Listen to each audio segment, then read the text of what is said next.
Okay, hi everyone. Welcome back to the second part of day two. Great to have everybody here again. Yes, we are building it into Sierra charts as well, Keith. I just saw your comment, and that's coming as well. That'll be about 3 weeks. So now we're going to do trading today's markets with insights from Wyckoff, Weiss and Williams with Steve Phillips. And Steve's going to be taking us through again some trade setups. So would you please give a warm welcome for Steve Phillips, everyone? Thank you. Thanks for that, Gavin. Well, today I'm going to be talking about.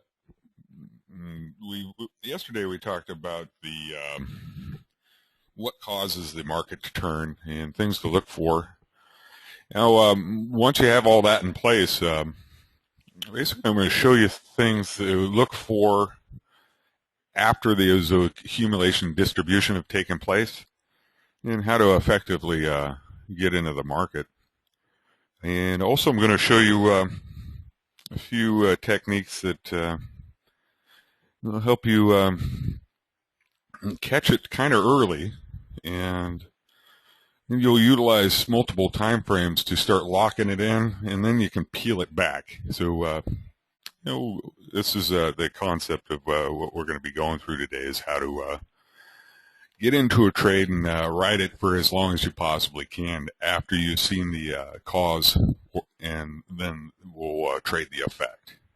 The cause would be accumulation or distribution.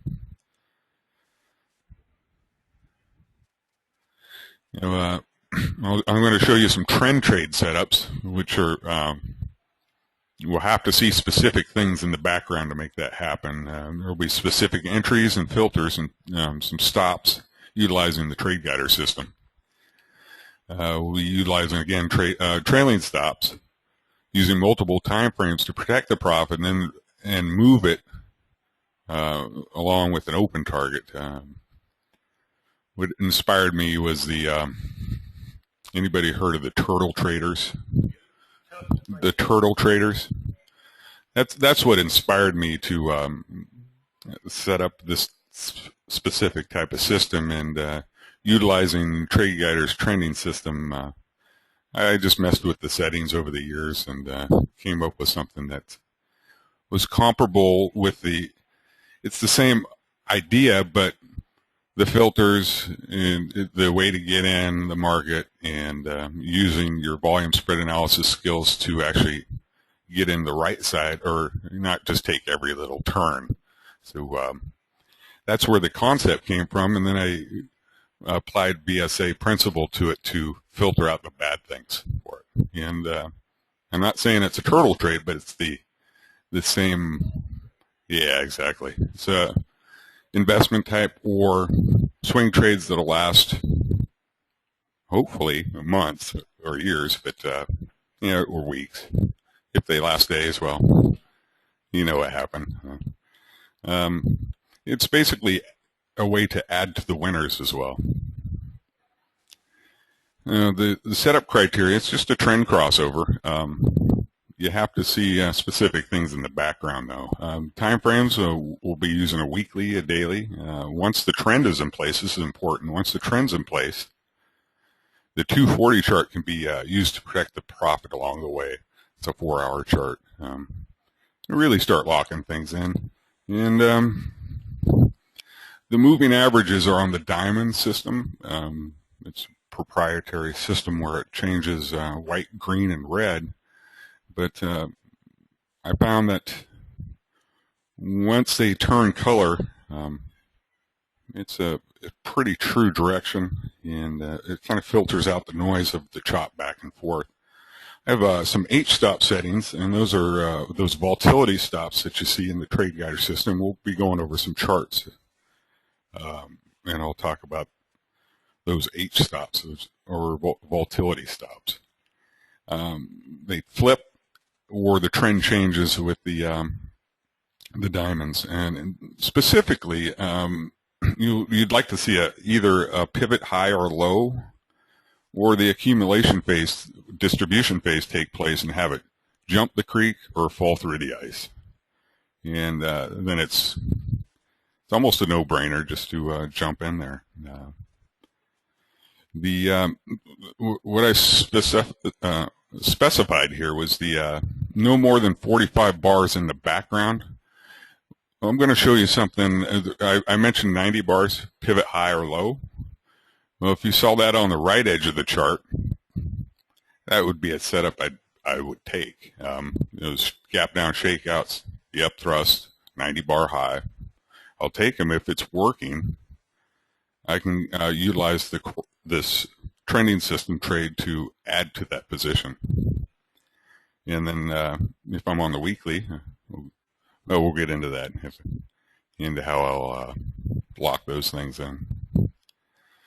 It works on all trending markets. I got to really stress trending markets. There are markets that will go back and forth, and it's a good way to get chopped around. But the currency markets, gold, corn, wheat, soybean, and a lot of stocks.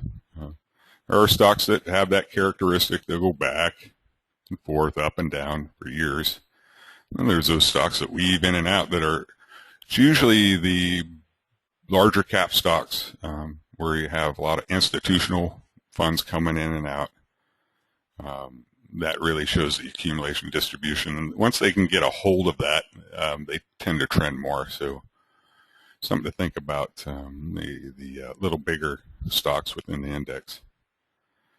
The best stock, I call it the crawler trade. That's why I have it in there. Crawler meaning it's going to take a long time. It's just going to crawl along, and after about a year, things should be working out well. But the best candidates are ones that are acting stronger or weaker than the index. Are you all familiar with the scanning on the trade guider system, where you can pull up a Dow and then pull up all the Dow stocks, and it'll scan through them and measure the intensity of which one's going up faster than the Dow, which one's going down faster than the Dow. Is everybody familiar with that on the internet? The scanner for stocks acting stronger or weaker than the index. Okay. Excellent. Pull that out. Just quickly show you. There it is. Okay, so if we were to do a scan, basically I'll start a fresh one, build my own scan list. Okay, you can talk them through this Sure. on the internet. So what we're looking at here, hopefully you can hear me on the internet. Okay. We're basically looking for, this is based on Wyckoff. This is all Wyckoff, and it was developed by Tom. I'm using Reuters data feed here, and I'm going to load my parent index. Now I can load any index. It could be Malaysian, Indian, Australian, doesn't matter where it is, London. I'll load the S&P for now because I've been trading some stocks in here. And then we're going to click on next. We've got the data that I downloaded, so that's current. Okay, we click on next, and we're going to add a watch list, which is of course the S&P. It's going to load all the stocks. I'll just do. Now you can set this parameters. I usually leave it as standard. I don't know about you. You can play with this. There's ways of doing it. I make adjustments if it makes sense on the chart, but I'll leave it at the standard if it doesn't. Yeah. If everything's good. And then the reference points, you can use more than two. Two is a great place to start, though, to see, it says, it's now time to choose a number of reference points. The minimum value is 2, representing 2 pairs of up and down moves in the index. This is a good place to start until you become more experienced, and that is a great place to start. In fact, I don't ever change that. So we'll call this Steve Scan. Okay, so you rename these because it's the software actually saves it for you, so you can go back and look at what happened. Okay, it's pretty quick. Now what it's doing, as you can see in the background here, it's looking at the parent index, which is on the top there with the red signals. And it's now looking for, so you see some stocks, you see weak, strong. Yeah. Yep, it's looking at weak and strong stocks. Some are lower, some are higher. What we're looking for in a pullback in an uptrend, we're looking for stocks that don't pull back as fast. That's the key to it. That's what we're going to look for. Let me just take this call from Gary. Hey, Gary. I've got a napkin drawing on that as well, later in the slide. Gary, I'll call you back. I can't hear you. That's terrible. So this will take about another probably 25, 30 it's quick. seconds. That's super quick. And now I do this every week. I do my scans on usually on a Sunday, sometimes Monday morning, so I've got the latest data. I scan the Dow, I scan the S&P, I scan the FTSE and the ASX stocks to see which ones I'm going to talk about that week. And I trade mainly the US markets now because that's where I am. One of the best ones I've been finding to trade has been Amazon. Has picked out this. Has been a good one for me. Apple has been great, of course, which everyone's been trading. But actually, there's been some surprises. Nextel and Sprint have come up a few times, which are mobile phone or cell phone providers.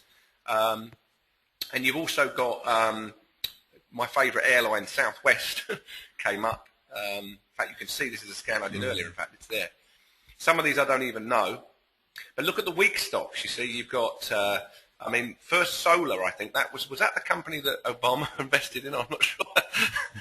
It was one of them was that's solar panels, I think. Abercrombie and Fitch. Oh, there you go. So we've got the, so basically, if we take Southwest Airlines, for instance, now that you can see here, you can now look at the indicators and you can see if the stock is rallying away with the index. We won't explain all of these, but because I'm sure Steve will talk about it. But basically, these are the ones that are acting weaker at the moment. These are the ones that are acting stronger, as you can see, than the parent index that we're in. That's a nice one. That's a good one right there. In fact, you can probably talk about that one. You can see there. So, Steve, I'll hand it back over to you, and then that's what the stock scanner does. By the way, I just want you to say, if you want to see this and you want a demo of that in your own time, just let me know, and I can get either Darren or one of the people in the office to do that for you. No problem. Excellent. Yeah, I did mine on a napkin drawing, so this is much better. So what's happening here is it's measuring the intensity of the move here, and what did the index do? It didn't go with it. This is actually, when this moved down, it didn't move down very quickly. So it actually took out this wave up in here. You see, it's a higher high here. In here, there's the high here, and I haven't even taken it out yet. It's pretty straightforward. What I look for is the separation there. If they don't make sense, I'll just go on to the next one. That's the nice thing with stocks. There's so many of them. You don't have to just stare at one and wish and hope it's there to try to make up a setup. You just go through a whole bunch and.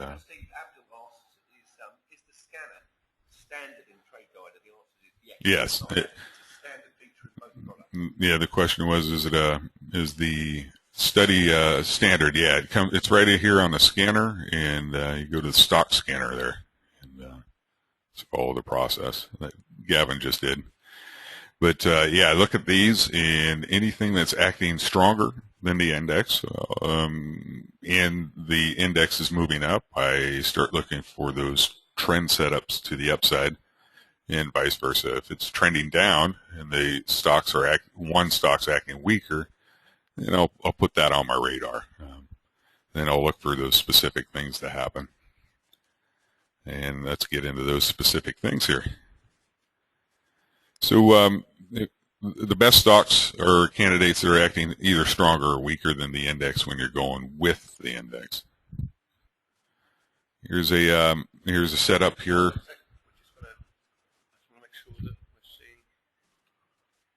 Slow down a little. There it goes. A little delay. Okay. Okay, I'll make sure I slow down when I click on screens and it won't go. Okay.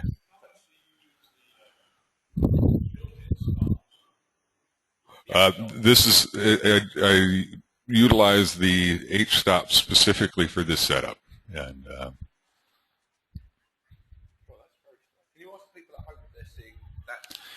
Can everybody on the internet see the gold chart here? You should see a bunch of green diamonds and the volatility stops.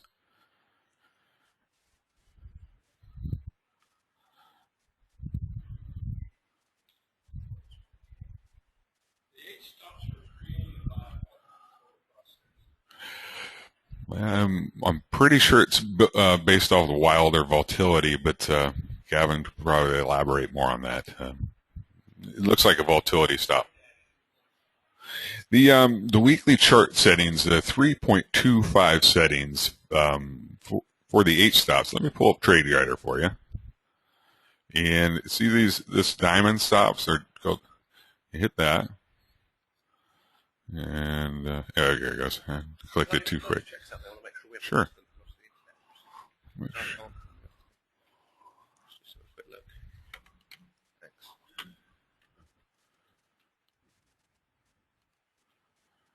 Oh yeah, okay, they're good.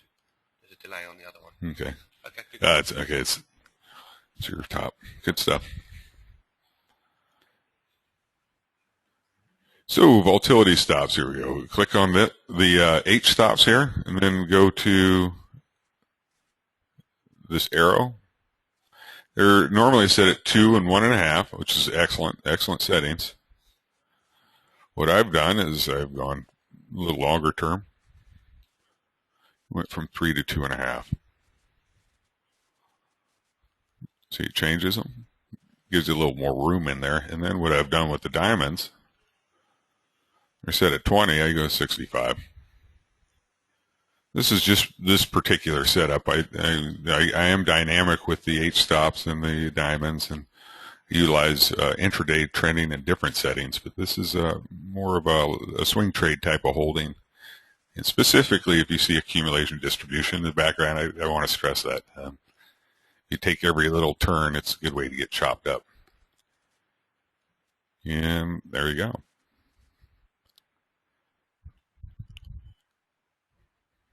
What do we have here? We have a red diamond. The thermometer's negative. The H stops have flipped. We have some distribution here in the background. You just slice through a pretty key level back in here. Here specifically, how it's holding.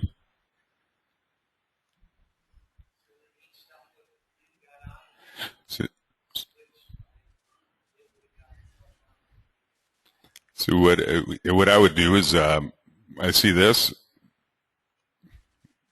I go short. I put my stop up here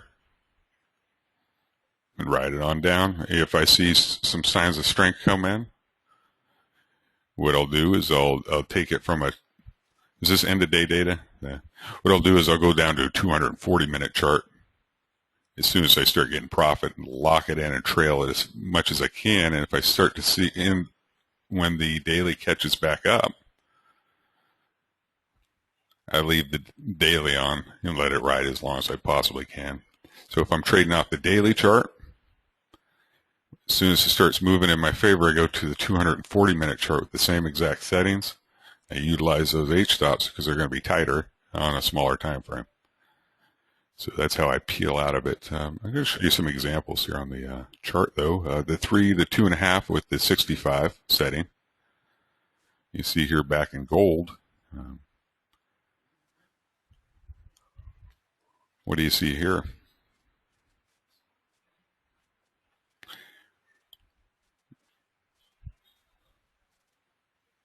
You have a little consolidation, and another pop out. And right now it's, well, as of January 2000, it was sideways to neutral. And it's green. You going sideways there. And as soon as it breaks some key levels there, it'll be off to the races to the downside. But right now we're kind of back and forth on gold. But this is long-term stuff. Keep you in, keep you in, keep you in. It's just got to wait for them to flip and wait for specific things to happen in the background. And with gold, you know, it's was on a massive uptrend for quite some time.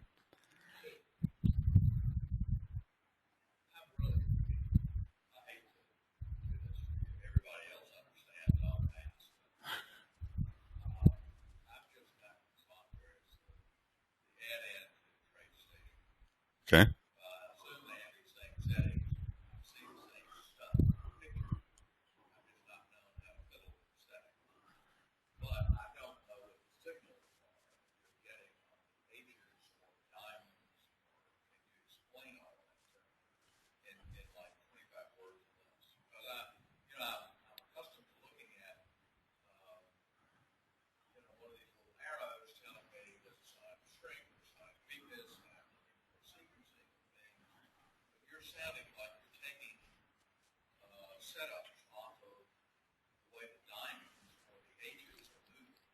Well, that's okay.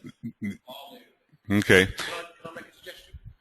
That's a really big, in-depth subject as well. Yeah. I'll email you, get it started with a guide, original train guide I want. Do you want to just explain to the audience what was asked there? Yeah. I'll email you something which will help you with that. The question was, am I taking just the crossover, the diamonds, and the H-stop system, and am I blindly just doing that without any regard to any signals in the background? I think was the question. Well, I filter specific things to happen. Specific things need to happen. Let's back up now on the presentation here. Specific things need to happen. There's a criteria. An accumulation or distribution needs to be in the background, or a shakeout or an upthrust needs to be no more than 45 bars back. The reason I put creating a 90 bar pivot high is you're getting in at 90 bars. If you can get in on that one, then you're going to be adding to that position. Does that make sense?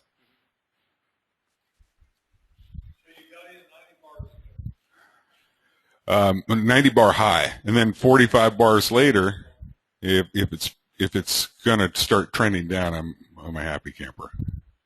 And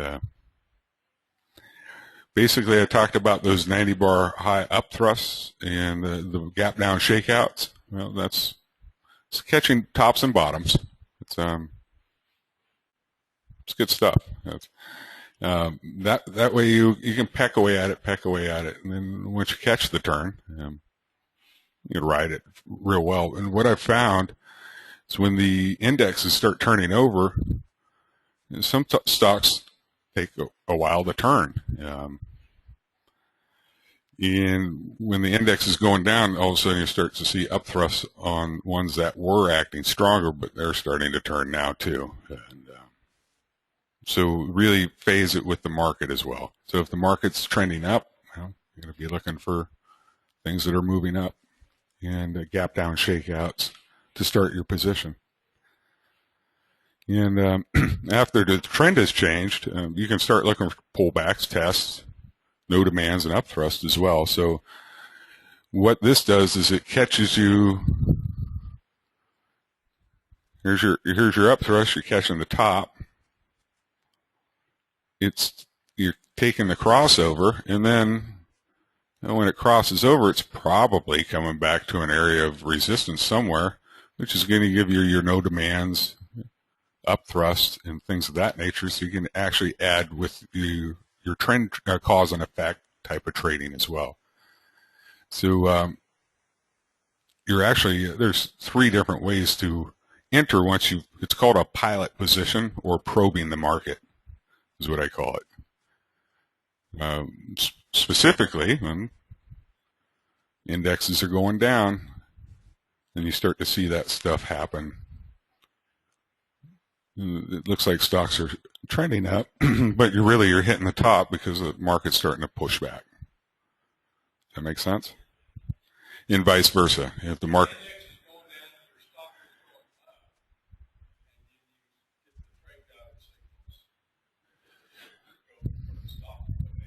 Yeah, exactly. The indexes are going down, and you can actually pick out a upthrust and things of that nature. Now, that's just one. Now, when I talked about stocks acting stronger or weaker than the index, well, you can start finding those crossovers and just blindly take those. Well, not blindly. Make sure there's something in the background, but and then when it starts to go back up on low volume or up thrust, you all know how to start utilizing that as well. So it puts the whole picture together, and you can add to your winners. And of course, if it's not working right away, well, just cut it loose and just wait. So there's definitely has to be some BSA principle in the background, or because if you take every trade, you're going to get chopped around. And that's what happened to the turtle traders. The market stopped trending, and they kept doing the same thing over and over and over, expecting different results.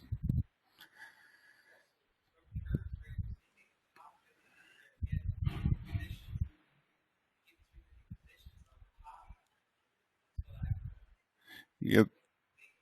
No, they just buy high and hope it goes higher. They buy a low, hope it goes lower.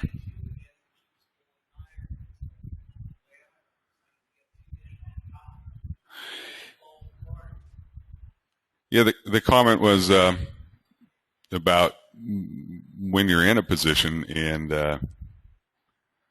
if you start with a heavy position. Well, actually, what I'm getting is they were starting with a light position, and it would actually get heavier. We get top heavy, so their average would be up as opposed to down. Pyramiding in general is not the greatest idea. But if you're going to add to your position, you want to start with a pretty decent position, then a little lighter, so you don't keep bringing your average down, down, down. What I do, as soon as it's locked in, and my first position's in profit or break even, then I'm okay to add. But if my first position's not doing well, I'm not going to add to it. So I'm adding to my winner, and that way my first position is good already. I don't have to worry about it. It's just let it do its thing, or let it run on down. Then I'll try to weave in and out accordingly, and that'll be another trade setup, its own entity. So, does that make sense?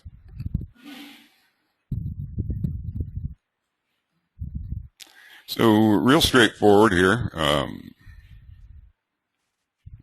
65 period moving average. Here's another example. The 8 stops flipped. Red diamonds. Thermometers below 50. Just ride it on down, and there's where you get stopped out. There is good, bad, and the ugly. It doesn't work every time, and I could point out a few. Here's an area. I've toyed with it back and forth, and that's the one I found that has been the most smooth over the last 5 years. And it keeps me out of the chop. I've tried 50s. I've tried all kinds of different ones. Yeah, it's really just a simple moving average, 65 simple. Trade Guider Systems got that proprietary green, red, and white, which really helps. It tells you about the momentum and when it's changing. There's a trade up in here. There's some green diamonds, blue bars. It's all flipped up. If you looked at the thermometer, it'd probably be green, but as you see, it didn't work. You have some accumulation back here. It should have worked. Probably could have caught it earlier using a different type of setup. With this specific setup, though, back in here, it's chopped around, but here's another one, nice one that worked. And now we're back into looks like short mode over here. But like I said, I just wanted to give you the good, bad, and the ugly. It's not it's not the perfect world, but as we do need to as we're looking at charts, it's always good to see the ones that are set up properly. But I don't want to disillusion you, and it's trading's trading. Yeah. And like David was saying, as long as we can accept that we really don't, there's a lot of uncertainty, and as long as we can manage our risk accordingly, we'll be able to stay in the game for a long time. And as long as we can accept that as traders, well, it's there's be some good longevity in the career there. Now here's without the 8 stops, or the diamonds, and it's just an 8-stop flip. It's the same exact setup without the diamonds. And has anybody heard of a Darvis box? Darvis box. That was inspired with the Darvis box concept. I call it the trade guider Darvis, or the trade guider box, because what happens is they consolidate into a little box with these settings, and then they flip over. You wait for two of them to be one on top of each other, wait for them to flip, and take the trend on down. The idea is you see a pivot in the background at 45 on the high or 45 on the low, or accumulation distribution. Just make sure those are in the background, and it should trend on down. And if you just blindly start taking each one, you'll end up getting chopped around a bit. It's one of those trades you get into, and you just sit and wait, and you check on it a couple days later, 2-3 days later. You check on it every week. It's not something you stare at on a daily basis or intraday basis. Here's a way to lock it in a little tighter, and you see that it pretty much did the same thing the volatility stops did. But if you're just working with your 20-period moving average, a lot of people utilize that as a moving stop. And you'll see them gunning for those stops as well. So that's something to be aware of. But that's another subject. I've developed a trade based off of that as well. But here's an idea of locking it in a little quicker with the 20 if you don't have the 8-stop set up. Again, it flipped. Bearish volume. Let's go with the trend. It broke a pivot level here. See this background here? There's a pivot. Well, it broke below that level. So that's good stuff. So let me elaborate a little on that. I talked about pivot high, pivot low. Typically will cause a trend or some type of distribution accumulation. Well, when this was holding it up, it just broke that level. So that's another filter I utilize. Well, if the pivot low just got broke, now it's becoming resistance. So now I can take that trade because I'm comfortable that it's already taken out the resistance level. Really encourage you to go through a lot of stocks in the background and test yourself. It's what I used to do on a regular basis. I still find myself doing it on the weekends, but I try to stop myself. What I would suggest to do is go right in the back. Don't see what's on the right edge of the chart and start ticking through them one at a time. And ask yourself, are you going to get long? Are you going to get short?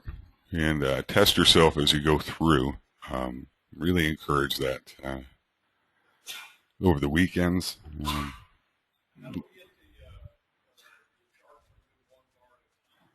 You just take it back and take all the settings off there. Take it back here. Just scroll back.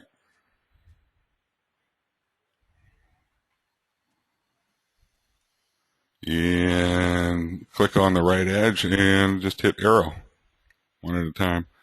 If it's in the live market, it'll paint them in and scroll you back over. So you can pin it, put it enable or disable auto snap right there. The excellent way to practice your skills as a trader as well is go back, utilize the lines that I showed you yesterday, and look at the volume spikes and put up enough bars where you can see it. If you do 200, it'd be too many, but go in the background, 90 bars here. Look at these, mark them off. Matter of fact, you got a spike here, a spike here. You start marking these off with those lines. This is a little digression from yesterday, but if you mark those off and then start going to the right edge one at a time, and when they get to those areas, you know what's going on in the background, if it's falling through, or if it's accumulating or distributing, or if it's rising and testing. And then say, okay, there's some weakness back here. It just sliced through.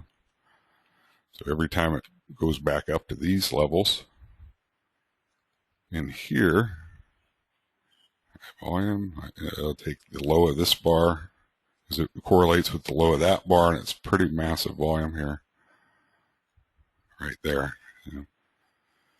So next time it comes to 98.13, I'll be paying, if it goes up there, what's going to happen? And I really encourage you to take the bottoms and tops and see how it reacts to the right edge of the chart. I see a widespread down bar. I actually stopped the move. So you have a low here, and then you have your support right here, which correlates with this. So what's going to happen at this level, in this level? So I'd mark off the, let me do it here.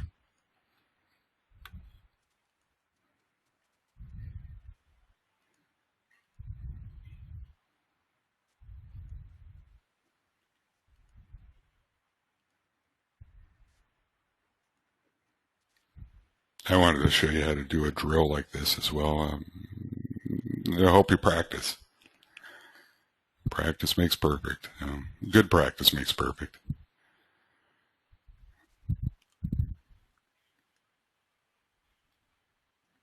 So what would we expect at 90.02?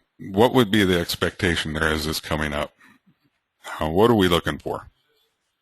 It's a resistance. So if they want to take it through that, what do you think they might try to do it? Spike it up, run the gap it up, and discourage. The answer was gap it up, discourage the people to sell. Another one would be to drive it up with a pretty decent spread, try to absorb some of the selling, and then they'll most likely come down and test it if that happens. If you start to see upthrust and no demands, what would you expect to happen? It would go back down and start retesting that 75.62. Well, it just came down on low volume. Well, it looks like it might be poised to take off. Right? Came down on low volume. It's testing right before the area of resistance. Do you see that? Low volume down bar. It's right at resistance, and it looks like they're testing. You can see if there's any questions from the... Sure.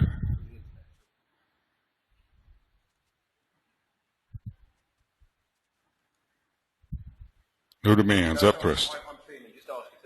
Oh, is there any questions on the internet? You want to elaborate a little?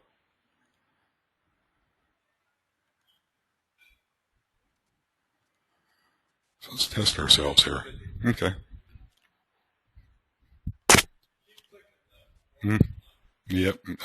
It's a good drill. I really encourage you to go back on the weekends and do this day in and day out. There's a little supply on that bar. There's your effort. It closed above it. Some weakness come in. They're capping it. Right? It's got a lot of volume, pretty narrow spread. Seem to be capping it, so you would expect a test right now at 90.02 for some signs of strength. Well, it came down at a little heavy volume. 2-bar reversal. What's that? Okay. Now low volume test. Good. The answer was low volume test. We've just broken over the resistance level and it's testing. So it looks like it should go higher. Now, tests do fail. So what would be the kicker is it going to go over 94.60 in the next bar or two. If it doesn't, well, it'll probably come right back down and test. Well, there's another one.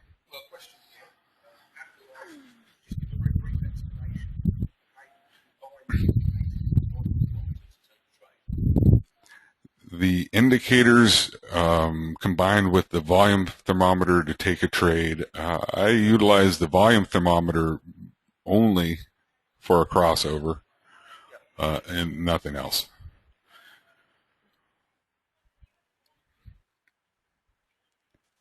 Yeah, we got now we have another test, which kind of looks like a shakeout test, right? I have a saying that's fairly easy to remember. It kind of rhymes. No supply followed by shakeout equals breakout.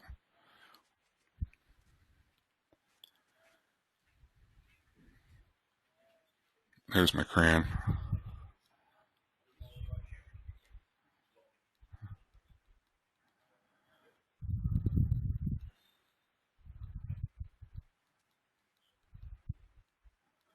Hope you can all see that. And you can reverse them too. You know, shakeout plus no supply equals breakout. So now that we have an expectation, well, if that doesn't happen, something's wrong. We have to accept our opinion of the market is wrong because the market told us so. Market's the boss. It's going to tell us what's going on there. So my expectation is, again, 1 to 3 days. If that thing doesn't take off, it's probably not true. But what I found is no supply shakeout. You're typically going to get some type of climactic effort to rise after that within 1 to 3 bars. So you're on an uptrend. You see a no supply shakeout right at support. Expectation is it's going to fire out of there. So let's go ahead and take it, scrolling over. It'll supply in there. That's a healthy bar. It's a healthy bar. That's 1, 2. There it goes. It's rising out. 3, 4. Here, now, what do you think they're doing right here? Doing a little testing, see how many sellers are left. A little supply in there.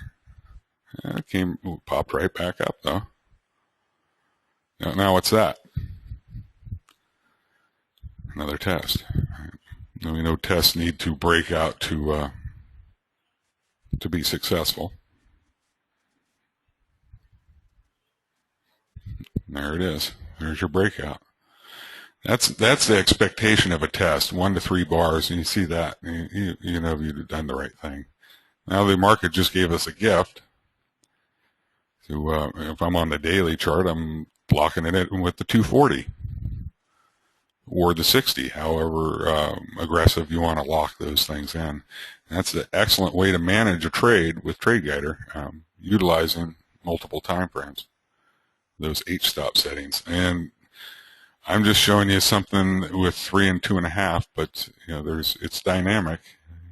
I have a 1.75 setting, 1/4 setting, and then the standard 2 to 1.5. So I really encourage you to go back and use your creative trading minds to mess with those settings a little. But I gave you some really solid stuff to work with right off the get-go. But I really encourage you to make it your own as well with some of these measurements of the trending system.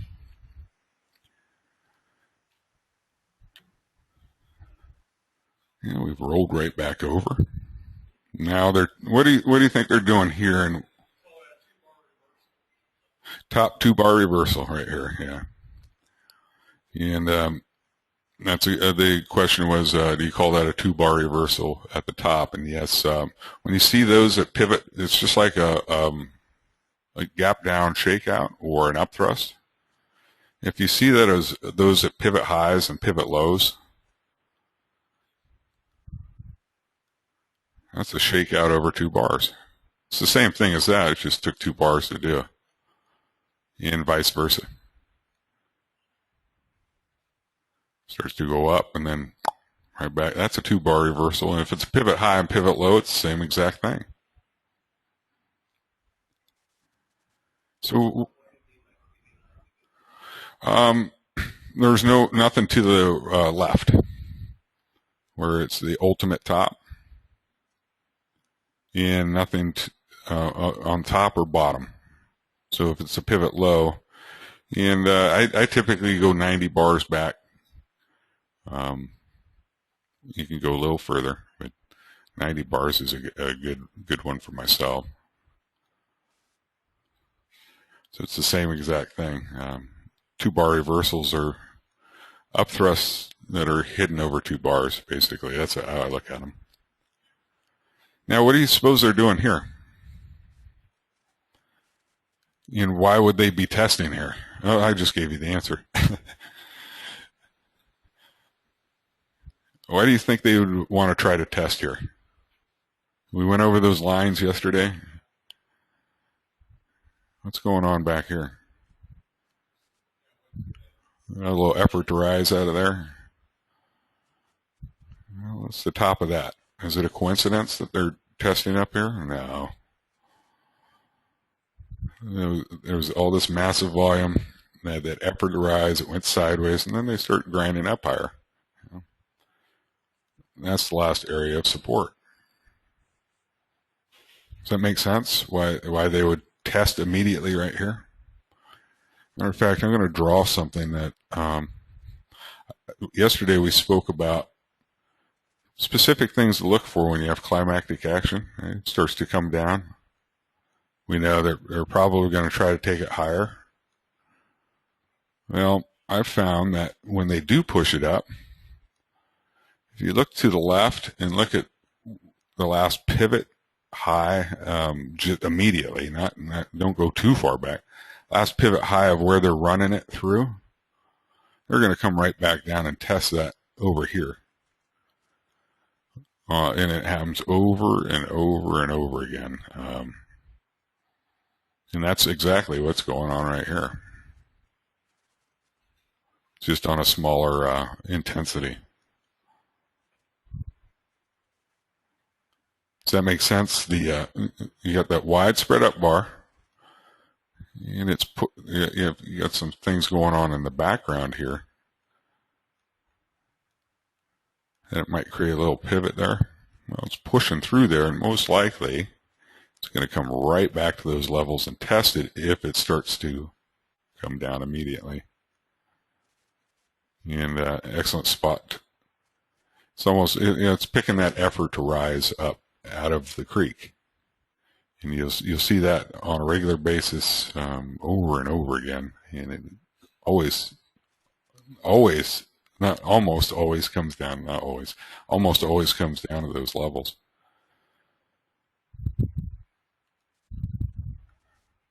So I wanted to do a little side note on that. Get back. I really want to stress the importance of, here's our accumulation phase. It popped out of there. We'll start looking for the crawler or the trend trade. So as soon as it pops out of this level, we're starting to look for the trend trade to the upside.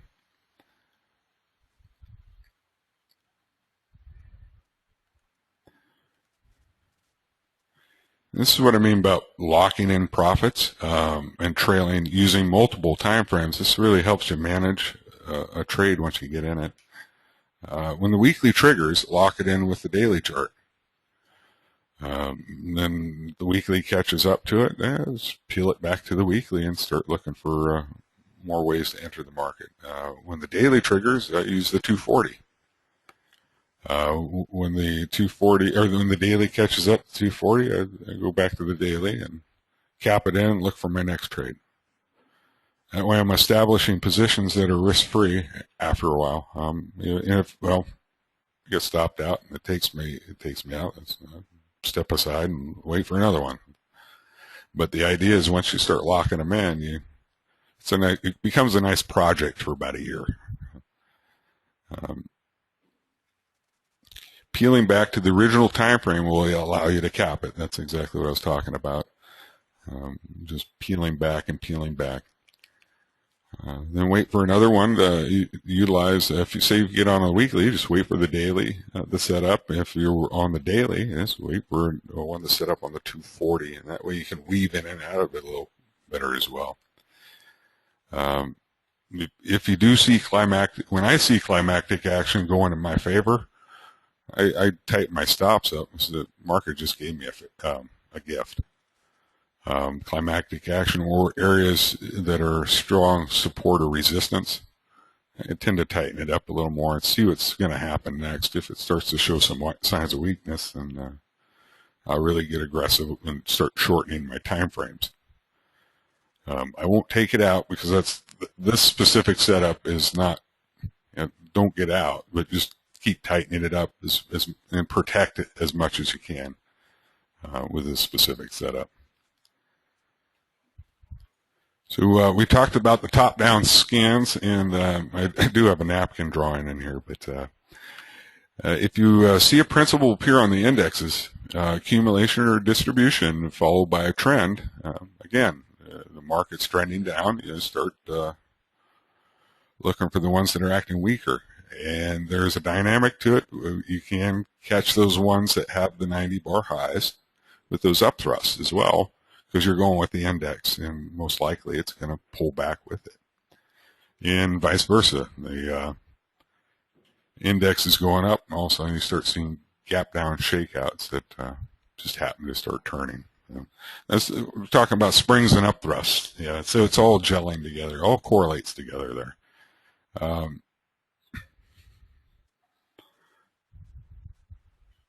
Here's the beautiful napkin drawing. I'm glad we went through the end of day there.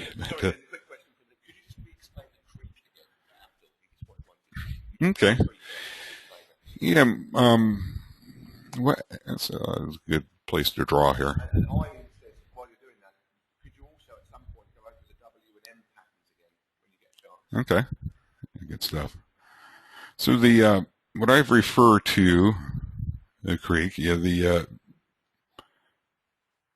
get the widespread down bar, you have a shakeout, it starts to kind of meander around. It's the Boy Scout looking for a shallow area to jump across the creek. But what I do is, as soon as I see an established, let's just say this isn't here. Okay, 1, 2, got 2 lows. Okay, this is my creek at the moment, right there. But this just proved to jump over it.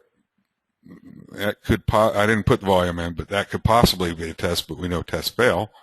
Now we have 2 more down bars, and now that's what I'm looking at for it to jump. And the idea is, now I'm looking for those double bottoms, and then a jump over this area.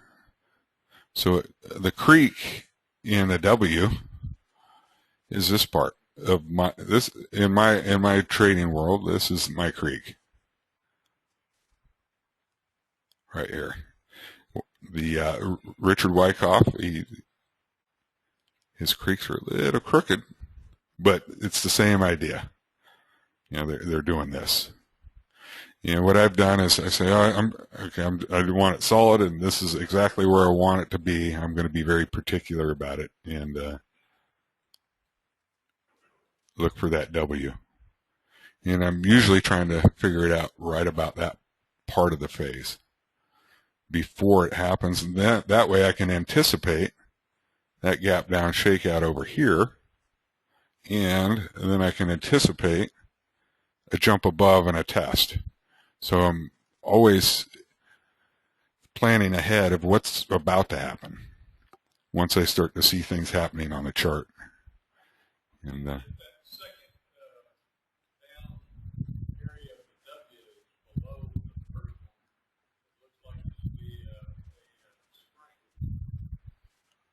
yeah, the question was if the W second bottom of the W trades below the first W, it would look like a spring. And what I found, and that is correct.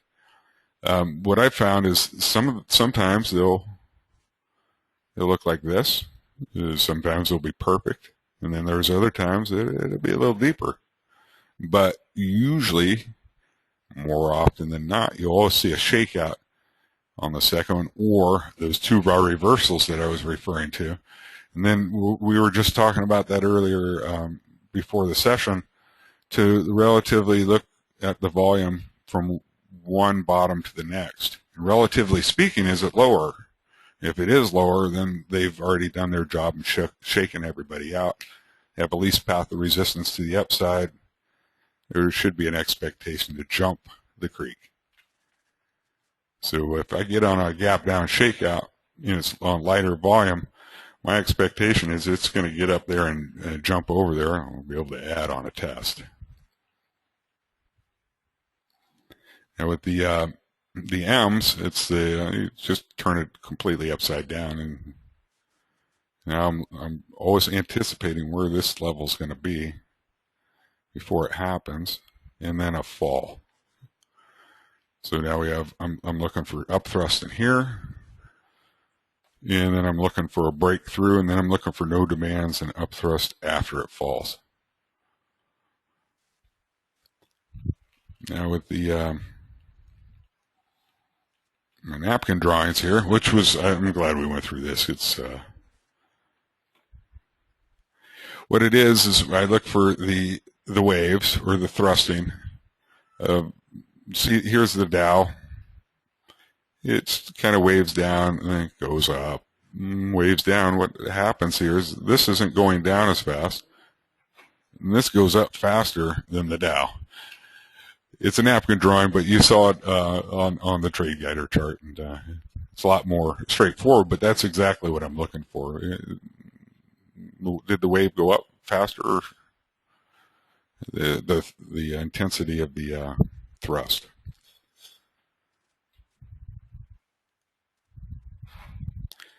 Pivot setups, enter tops and bottoms. Is going to be redundant here, but 90 bar high up thrust. Up thrust needs to be up an up bar regardless of the volume. It's if it's an up bar and it's an up thrust, that's good stuff. I'm not worried about the volume. If it's low volume, it's up thrust, no demand. It's heavy volume. They just fooled a lot of people. Now, if it's a down bar, I'm very particular about that because it could be a no supply in disguise. And so if it probes down, looks like an up thrust on low volume, I'm going to stand aside. And I'll show you some examples of the 3 specific up thrusts that I look at. What I do is I enter on the close of the bar, and my expectation is it should break down. If it doesn't, I'm going to get out pretty quickly. I'm not going to mess around. If the next bar goes up on no demand, I'll add to my position. If it goes up on regular volume, I'm out. I won't let it hit my hard stop, and I have my hard stop above the up thrust just in case. But that's how I keep my winners or losers cut quickly. I'll do a certain percentage, but my goal is to never let that percentage get hit. So, and that's the objective of. For one, you're not hoping and wishing, and you're letting the market tell you when to get in and out of the market when it comes time to protecting your position. 90 bar low gap down shakeout. I showed you some examples yesterday of how it could jump the creek, come back down and do a gap down shakeout right at the creek as well. Well, here's another setup. It's a 90 bar low gap down shakeout. Enter on the close of the bar. Expectations it should gap up the next day. This will probe the market and catch the move before the trend changes, but what you're doing is you're doing it on the cause. Professional money accumulate. Safest way to do it is wait for them to accumulate and pop the creek, come down and test and take off. But there are ways to follow along with them if you do it safely. Money management, risk management is really important. And lock in those profits using multiple time frames. I can't stress that enough. It's very important to weave in and out. So if you're on the weekly, go to the daily, and as soon as the dailies or the weekly catches up to the daily, you can cap it in and write it off the weekly and start looking for another setup. And remember, it's once you're done with one setup, it's its own entity, and it has nothing to do with that other trade. So you have multiple trades within the trend. Here's the up thrust. Up thrust criteria for myself, it needs to be heavy volume if it's a down bar. The light volume, it's very suspect. It could be no supply, and they're going to pop it right out of there. Again, the up thrust on up moves, light volume or heavy volume, medium volume, it doesn't matter. It's an up bar. It's an up thrust, and it's an up bar. It's an up thrust on a down bar, no supply.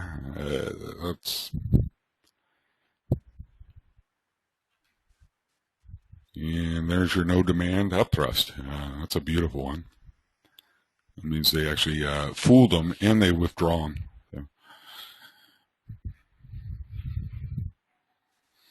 So today you should, with this session here, you should be able to find the starting of accumulation or distribution based on the W's and M's. Widespread up bars, we talked about that yesterday thoroughly. And what to look for thereafter. You have those springs and shakeouts where they jump the creek, and then you have the up thrust and double tops, and then they fall through the ice. You should be able to find those pivot highs and lows, the gap down shakeouts and the up thrusts, 90 bars.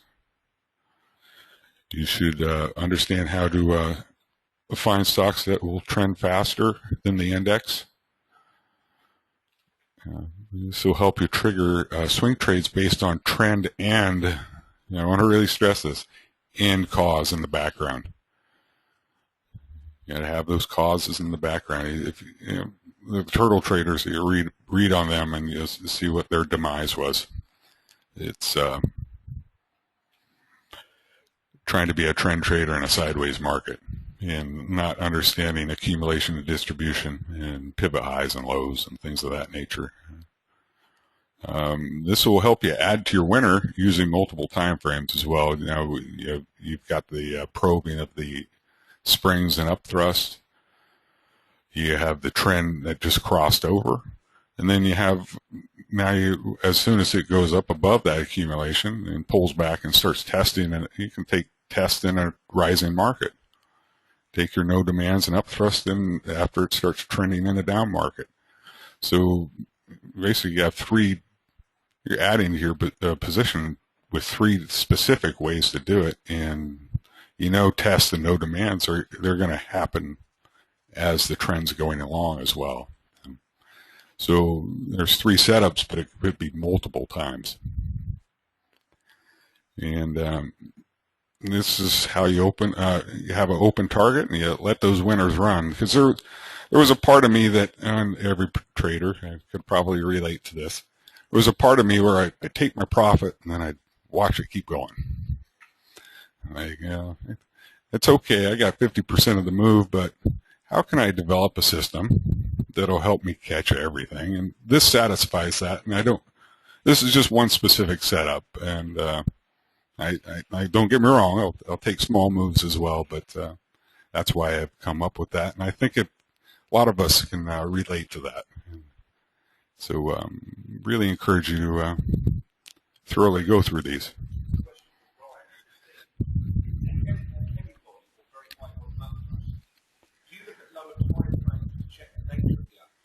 Excellent. Excellent.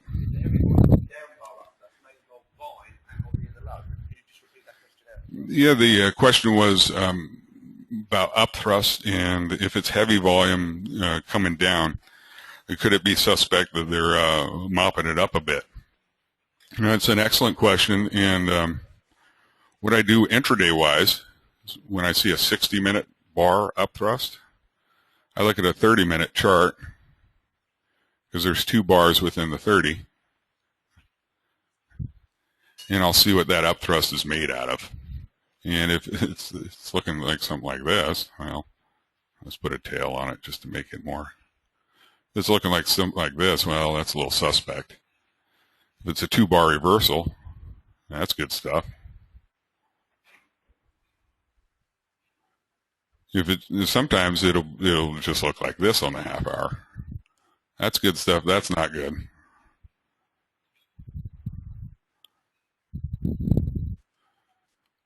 Or if I get something that's pretty low volume here, and all of a sudden that looks like a no supply bar, I'll be a bit suspect, and I'll wait. I'll put my order underneath it and wait for it to prove itself. So if I'll break down the upthrust and see what it's actually made of on a smaller time frame. And I usually do that with the 60 on the weekly and the daily. It is what it is. But excellent question, because I dissect that 60 and make sure I'm not trying to sell it at no supply on a half hour. So multiple time frames are pretty. You have to look at them all for sure. You see the overall picture, because you could, as I brushed on yesterday, you could see this on the 60-minute. In the 5-minute, it'll be doing this. It'll go through multiple phases before this one even starts. So it's really important to see the whole overall picture and then go with what's going on the bigger time frames.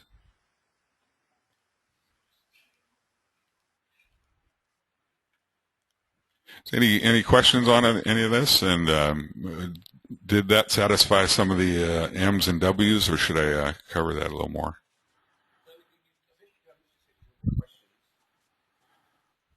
I think, yeah, if you could go back and just revisit, Abdul was asking, if you go back at Trade Guider and just show, taking out the volume thermometer, how you align the 8 stops with the diamonds, with the signals themselves, and maybe explain what they are, because I think there's a few people in here who are brand new and have never even seen the software. Okay. So, because we've got 10 minutes, so I think that might be useful to cover. By the way, just so you know, everybody, we've now got the white wave and the VSA indicators together in TradeStation. We've managed to figure that out. So they're pretty impressive, aren't they, Gary? We sure are. I've never seen it. So it's the first time I've seen them together like that in TradeStation. And yeah, Eileen said if you could also just revisit the W and M patterns. Okay. Let's find the trender. We've got it at the moment. White wave and VSA together, working Ninja Trader, TradeStation, and that's it. At the moment, Metastock is the other one. That's the 3 platforms they work in. Do you just want to repeat that to the audience? Currently, we can just let everybody know that we've got the VSA indicators and the white wave indicators together now to show them this afternoon before we finish in TradeStation. Okay, TradeStation's all set up for the BSA and WiseWave. We'll be showing you that this afternoon.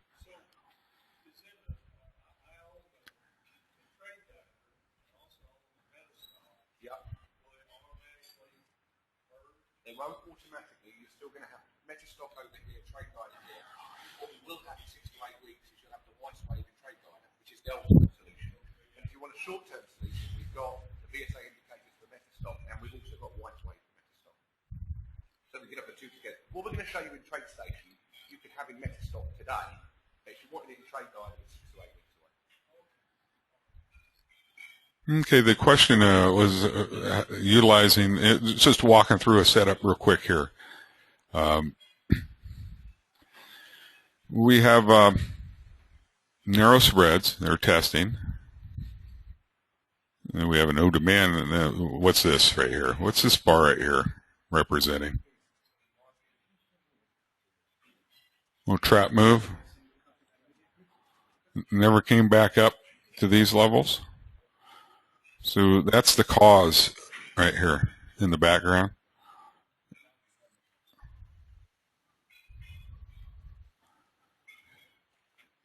There's a red bar, a red diamond. There's your stop. It's turned green. Well, let me actually make sure this is 65. Okay. I'm out. It's turned green. I'm out. I'll get out the next bar. Now, red diamond. I'm in again. There's a cause in the background. Trap move. Yep.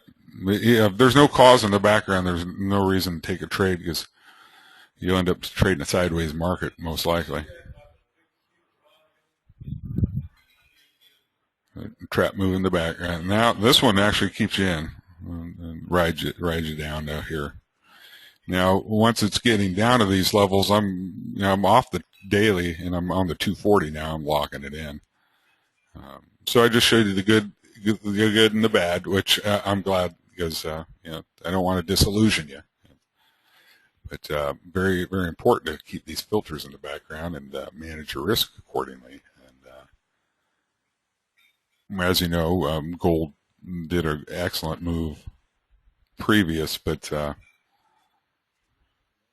you have a trap move back here. Now, well, actually, if you look a little deeper, you got your strength back in here anyhow. But,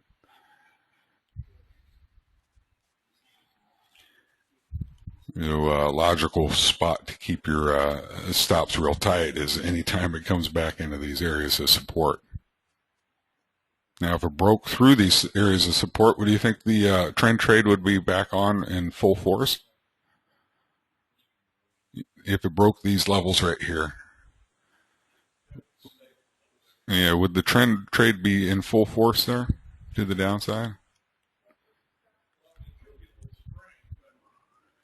Yeah, what if it, so the answer was, yeah, if it significantly broke it, that'd be good stuff. And that's the idea. It shouldn't trade there with a shakeout. Yeah. It should trade down and then it'll start pushing.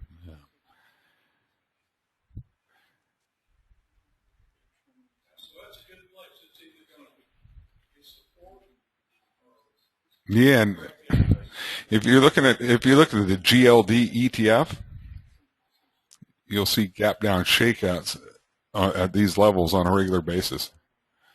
And they go right back up to resistance and roll right back over and start testing again. It's been a fun year. Let's put it that way. So I really encourage you to watch these lows as well.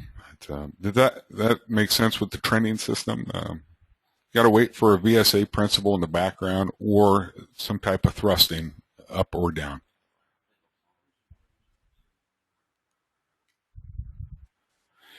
How about the internet? Was that?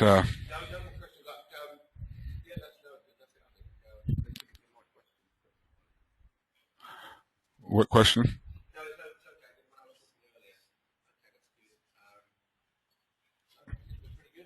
Okay. Uh, how about the W and M? Okay.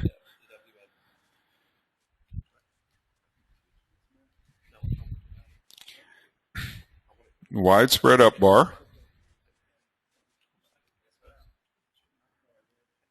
Widespread up bar. No up thrust. No demands. Starts to go sideways.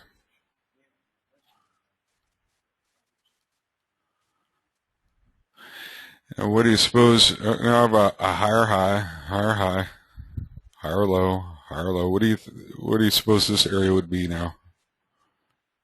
Right here. Widespread up bar, climactic action. Came down and did little test. Another up thrust in here. See how that's starting to form? Now what are we looking for here?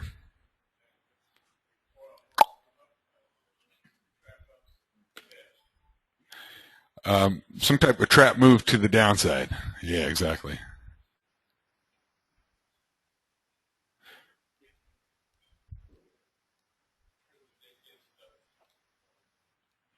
A lot of times you'll see it. Sometimes you won't, and that's the beauty of taking those pivot highs and lows as well. So sometimes you catch it early.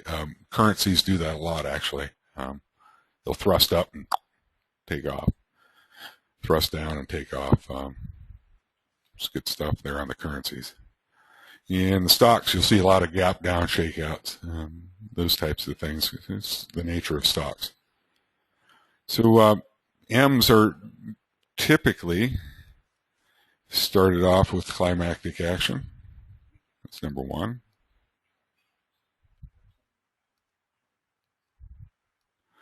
You have up thrust and no demands showing up. It doesn't necessarily have to be back to back, but you'll see that as the market starts to round and go sideways. That's what creates those M's. It's a rounding effect of, and you have the trending system on, or the diamonds. It's amazing how smooth that gets, and it just kind of rounds the tops and bottoms. But within that roundness, you have that widespread bar and those double tops and the shakeout, or the up thrust. I'm looking at it upside down. And as soon as you see it break through that support, it comes back up, and you start looking for those solid signs of, it's really redundant.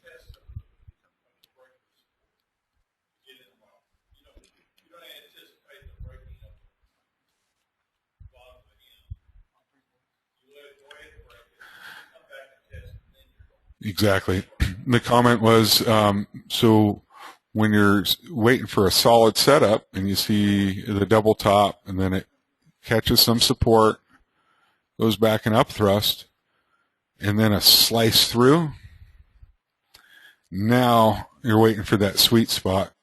Any type of up move on no demands or up thrusts, very conservative spot to get in, and trading stocks, you've got thousands of them to look through, so they will be there.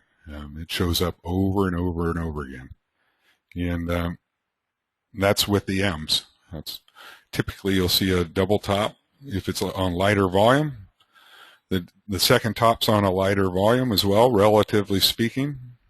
It's the same thing as a gap down shakeout on the second bottom on relatively lower volume. Does that make sense? All you do is just flip it, completely flip it upside down. It's the same exact principle, upside down. That's the beauty of volume spread analysis, and the Wyckoff method is it's so redundant and repetitive. Pretty soon, the light bulb will come on, and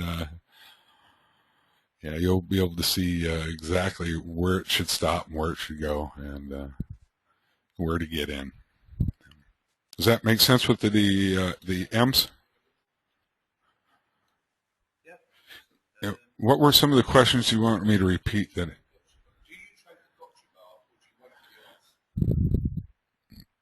Do I trade the? The question was, do I trade the bar that's slicing through, or do I wait for it to pull back up and then take? I like to wait for it to pull back up, take no demands and up thrusts. Now with the crossover, you'll see the gotcha bar, but that will typically trigger the trend trade. But I won't take it there. I'll take it on the next bar. All right. Any more questions from the audience? Any questions left on the internet there? There you go. SP. There you go. It's beautiful, isn't it? Yeah, I do them every day. So. Okay, I think we're going to wrap up, and then we're back at 1:15 then with everybody. Excellent. I appreciate everybody joining in. It was good stuff. Good questions. Excellent. All right, let me come and wrap up then.